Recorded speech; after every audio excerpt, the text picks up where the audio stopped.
at the tariff build-up, currently the tariff that we are paying, about 60% relates to generation and transmission. It has nothing to do with distribution, which is the ECG side. So if already we are saying the tariffs are high, and of that component, 60% has nothing to do with ECG. And now we say that a private operator should come and take over and manage ECG. And because of that, efficiency will be introduced, so tariffs will go down. We find it very difficult to understand, because we are always putting out a lot of information out there which are not accurate. Within the 40% which is within ECG's control, let's assume that yes, there is a lot of inefficiency, but what quantum of efficiency are you going to introduce that will dramatically bring the tariffs down?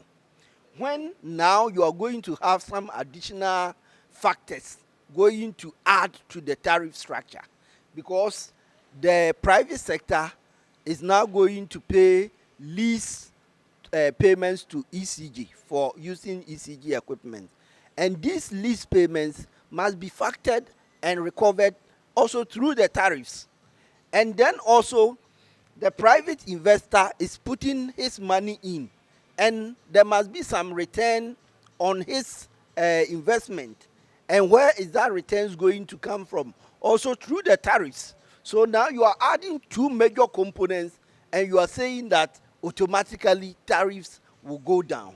And those were some of the things that we were raising concern after the May Day address by the president, that in your campaign, you have promised Ghanaians that electricity tariffs will go down during your tenure.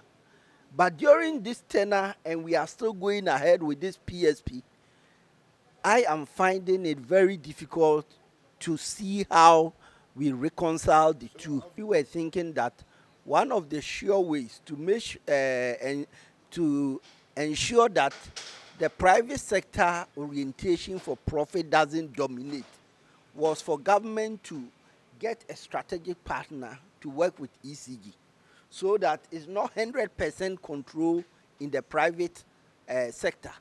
So even if you are talking about the private investment coming in, ECG is also still there as a state, and by the synergy of ECG and the private operator, we could have arrived at certain levels of efficiency which may not be as expensive as wholly in the hands of the private sector.